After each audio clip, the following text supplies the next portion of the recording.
December 1st, 2025. Welcome back to This Week in Waukesha, podcast number two with my guests, Dr. Ann Herrera Ward and Katie Kuhn of Indivisible Waukesha County East. And again, I'm your host, Don Browne, and the mighty Max Martinson is my producer. This Week in Waukesha is a Civic media production in cooperation with WAUK Radio, 540 AM, 101.1 FM. And here we, as I mentioned in every podcast, our vision is to act locally, think globally, and tonight's guests are a prime example of that with their mission, Indivisible Waukesha County East. And when we left off the last segment, Katie was commenting on some specific activities and I guess programming, for lack of a better word, that you're doing at the local level to engage people and get them involved and help inform. And there was some discussion about immigrants and immigration, which I think is just taking up way too much space in the news world, and the villainization, if that's a word, of immigrants, especially from the South. It just becomes very very troubling um, to me, and so I guess if you wouldn't mind kind of amplifying or elaborating on more what you're doing on that topic, and or I guess you're working with immigrant citizens. Is that also the case? If I heard that correct. So, Don, a really good example I mean, I can tell you, I can read your mission statements and Yeah. all of that, but the best example we have of what our indivisible is capable of and the capacity of our group is the example of us getting involved in the Palmyra 287G agreement, Okay. which maybe your listeners are familiar with. I'll quickly summarize. It was basically a contract from the Department of Homeland Security to the Palmyra Police Department. There were three different levels that the Palmyra Police Department could get involved in with regard to immigration enforcement Okay. and working with ICE.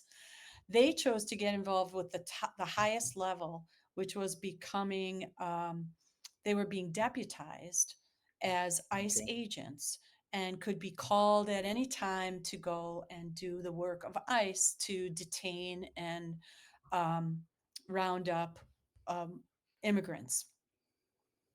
So interestingly, this was one of the first things we did. We started organizing this in August. We had only been together as a group for about 2 months. Mm. And within 24 hours, we had, I'm going to say, 5, 6, 7 local groups and about 25 people on a Zoom call getting information about this agreement. And we were at the board meeting, the village board meeting in Palmyra a day later. Yeah. So this is an example of how we can mobilize quickly, being in collaboration with so many other community groups. Yeah. What ended up happening, which maybe you've read about in the news last week, this finally came to fruition. The police chief wanted this 287G agreement. We, as Indivisible and also other groups, um, came together. A new Indivisible group started in Palmyra called the Rock River Indivisible Group. We helped that group get a community response and organize the community. They ended up having meetings with the Palmyra police chief and the Palmyra village board. And after about 6 weeks, the police chief decided to rescind his agreement with ICE. And it just created this amazing community outreach. One of the Fire and Police Commission members resigned. Fire and Police Commission board members resigned because she didn't want to be a part of the 287G agreement.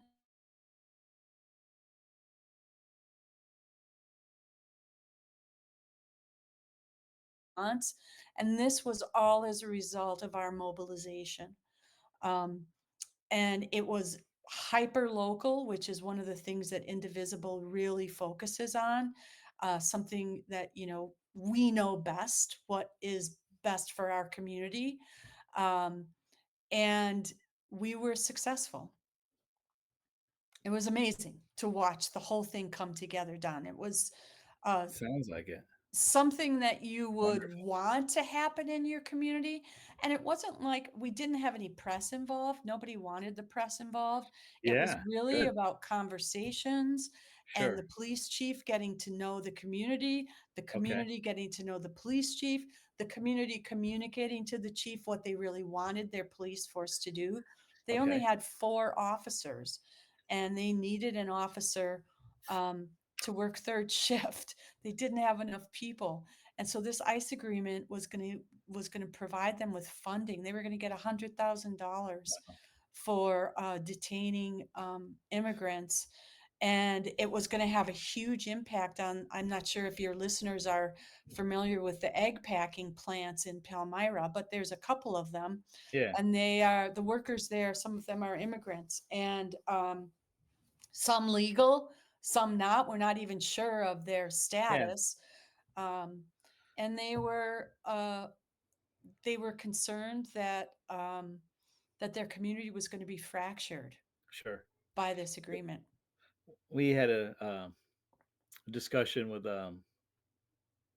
someone very close to us, shall we say, last night, who was basically he's an apologist for Trump, sadly enough. And but he agreed that because when I explained that all these in Wisconsin, a lot of these farmers are up in arms because 99% of their labor is immigrant labor, and that's a huge disruption in our economy. And that immigrants, legal or illegal, contribute significant dollars and towards our economy. They're basic to our economy. And I said, and he agreed.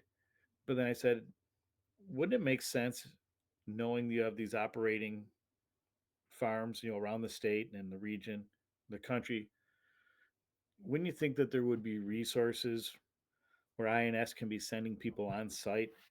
And because the big, a lot of people, the big hang up is that they're not here legally, um, but they've demonstrated value to the local economy. They don't appear to be breaking any laws. They haven't brought any drugs or violent crime in. Wouldn't the resources be available where you have ICE people going to these farms and setting up the paperwork or getting them down, beginning the process? And he agreed that we probably have the infrastructure for that, but that'll never happen because then the argument goes away, or the, the polarizing issue goes Right. away.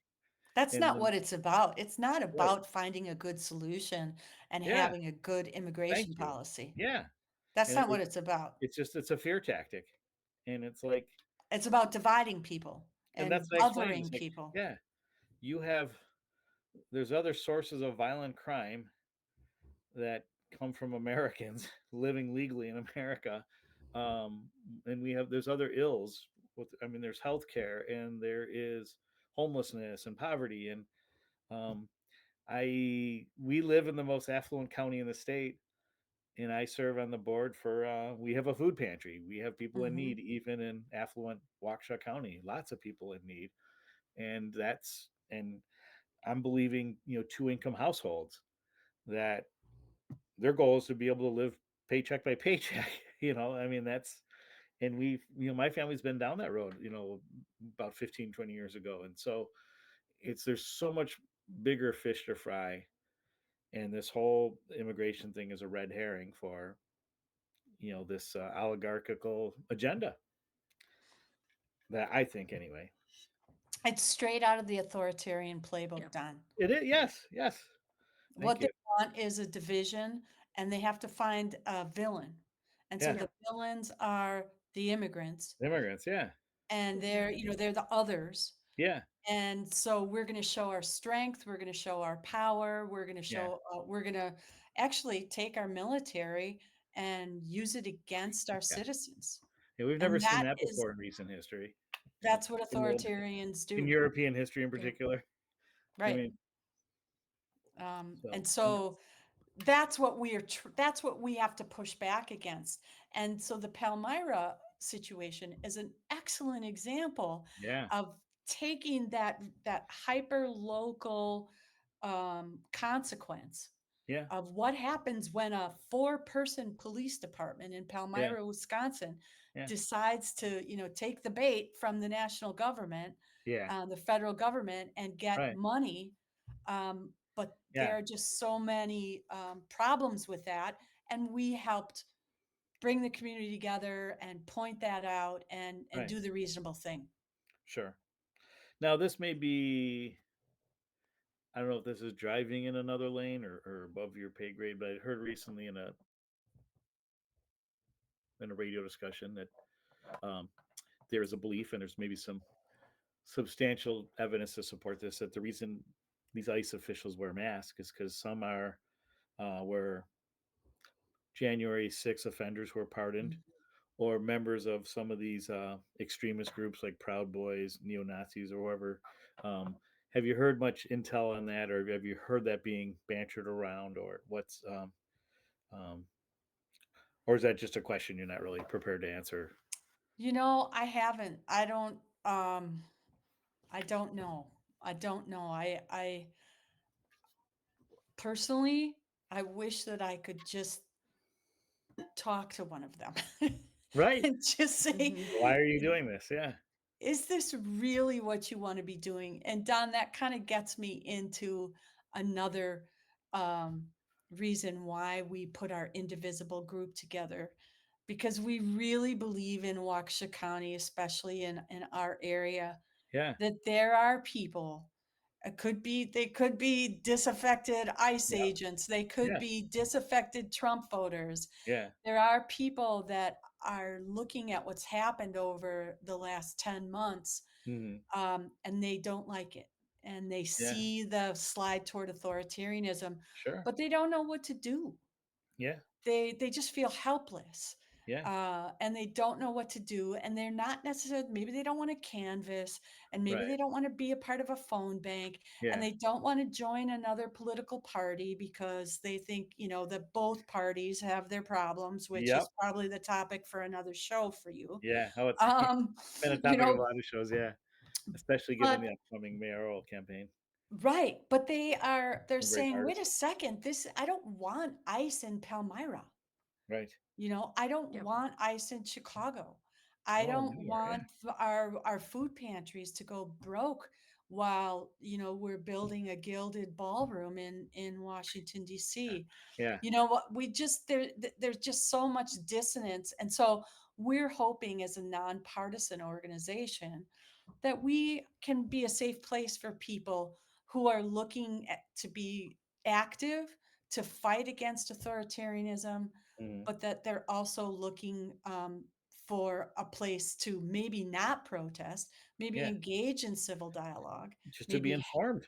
to be Mhm. informed, and maybe to have community information, maybe we try to be a clearinghouse for action to break what we're calling this doom loop, this Mm. idea that we just listen to the news and everything is terrible and there's Right. nothing we can do, and we sort of get into this loop of inaction, and that's what Hmm. the authoritarian wants. They want Right. us to think that there's nothing we can do, that we have no power, and that Hmm. the only one that has the power is the authoritarian, and we have to give all our power to him.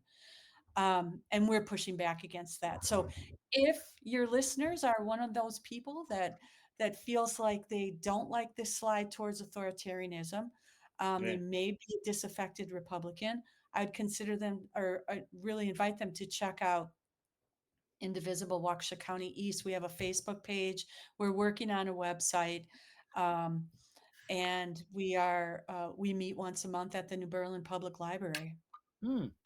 10 It's a o'clock great library. Saturday, second 10 Saturday o'clock of the Saturday month. morning. Okay. Yeah, Oh, good to know. it's a great library. It is. Yeah. It's really wonderful. I mean, I love the Waukesha Public Library too, not gonna Right. lie. Yeah. Oh, Great yeah. library, We have a but, great county. The whole system's very strong yeah, for sure. yeah. So, oh, that's terrific. So, Katie, what have we left out so far? What am I I not mean, asking? really kind of piggybacking off of what Anne just said, we want to really kind of amplify the message of what's not making sense. So, the thing with Palmyra and being able to call out what does the contract have in it that doesn't make sense that maybe they glossed over. And so we bring in resources that help them actually read it and figure out what the impact of them is. Sure. But also, like with our social media pages, we want to help amplify the messages about maybe like the incident in Monroe not too long ago where they had the cheese factory where they went in and said everybody needed to reapply for their positions and show their green cards and things like that, and ended up impacting people who had worked there for over 20 years and had helped them set up their specialty cheese lines, Yeah. their Mexican specialty cheese lines, and Sure. had really kind of like shocked, I think, some people in the community that they were going to actually do that. And so I think we're at a good point in time where we can start kind of bringing in some people who are even just waking up now and being like, this really wasn't what I voted for, and that's Right. okay. Like, we're not going to, if you come to us and say, I want to be a part of this, we're not going to say, no, you voted for this, you can't help. Like, Right. we really want to kind of bridge the gap and bring people forward. And, this is Waukesha, like you said, with our neighbors, we want to, kind of bring everybody together. So I think that's our message is, you know, what's happening at the national level and what Trump is putting out there is not what Waukesha wants. Yeah. Most people do not want that here. Yeah. Waukesha politically is a very important county, not only for the state but nationwide. In the 2020 election, the one that was allegedly stolen, that um, I did some research. A constituent had challenged me to do some research because the constituent really believed that the election was stolen. When I refused to believe it, and there was two things I learned was that Joe Biden's margin of victory in Milwaukee County, where all the fraud was taking place, was like 0.8% higher than Hillary's was in 2016. And so didn't sound like did a very good job if there was a lot of theft or whatever. But in fire engine red Waukesha County, Trump's margin of victory over Biden was like 5 to 15%. It was, and 5% is a significant number. It was lower than it was when he beat Hillary in 2016. And like, there's your margin of defeat. And you have to figure Mhm. those, there were a lot of swing voters, a lot of well-educated Republicans that just didn't like what they were seeing, and so they voted for Biden, or they didn't vote at all, but they didn't vote for Trump. And so I think that could happen again in a county like this, I think, where you there's an opportunity to inform people. So in the 2 minutes we have left, is there anything else you'd like to share with the guests? And we have to have you on soon. I'm really honored we were able to put this together, and we'd love to hear some more updates. Some more Palmyras, I think, are on the horizon for your group. How many like active members would you say they have? We have, I think we have about 125 Wow, members on our, that are actively on our email list that's and a great in our number. Facebook groups. We get different numbers at our in-person meetings. We're working on, actually next week, we'll be setting up a virtual situation Okay, so that we can have people kind of come into our meetings and they don't have to be there physically present. okay, But we're still growing, we're still building.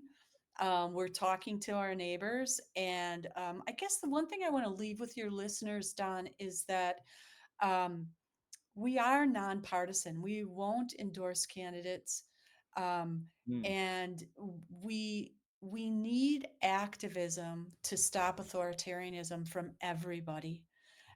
It's That's the main goal now. yeah, Once we move beyond and we're certain that we're, not going to slide into authoritarianism, right, then we can start fixing our democracy, which has many gaps and many problems that this whole political moment has highlighted. But right now, this can happen so fast. We're not even a year into Trump's administration, and we're We're already in an Right. authoritarian state. Yeah. It happens that fast, and it takes each and every one of us to push back. So we hope that people can find a home in Indivisible Waukesha County East. You can protest, but you don't have to. You can canvass, but you don't have to. You can come and listen to our speakers. You can engage in civil dialogue and use our organization as a clearinghouse for action. So we invite anyone, Republicans, Democrats, to come in um, Sounds great. and push back. And so if you want to get involved, show up to the New Berlin Public Library every second Saturday of the month at 10 10 a.m. o'clock. And Mhm. then is there a Facebook page or a website that people can also go to? You can go to the Indivisible National website and put in your zip code, Zip and you code. find Okay. Indivisible Terrific. Waukesha County East. You can Okay. also just go into Facebook and type in Indivisible Waukesha County East, and you'll get to Terrific. our Facebook page. And what's the URL for the national organization? The national organization is Indivisible.org, maybe? indivisible.org. Yep, indivisible.org. Indivisible.org. Simple enough. So Yeah, terrific. Fantastic. And Max, how are we doing on time here? Less than a minute? Okay, time to wrap up. Okay. Well, Dr. Ann Herrera Ward and Katie Kuhn, Katie Keene, thank you so much for joining me tonight. And again, we have to continue this discussion very soon and hear about your growing progress. And um, hopefully I can start making it to some of these meetings, but I'll certainly go to the national site and get myself registered. And I encourage anybody else that's just looking to be better informed and and know the real threat that's going on with our small d democracy and our way of life. I think organizations like this and the work that you do is really important. So thank you again for your service and your passion and your patriotism, and wishing you all the best too for the holiday season. And I look forward to again continuing this conversation very soon. I know when I spoke to Ann on the phone that we definitely have to meet up for coffee, so I'll be sure to follow up on that as well. So absolutely, Don. Thank thanks you again, for inviting everybody, for us. listening. Yes, and please remember that, especially in the holiday season, safety is everybody's responsibility. Good mental health is everybody's right, and so is your rights as Americans. And again, be sure to check out Indivisible and go to MilaGov, go there, and see ya.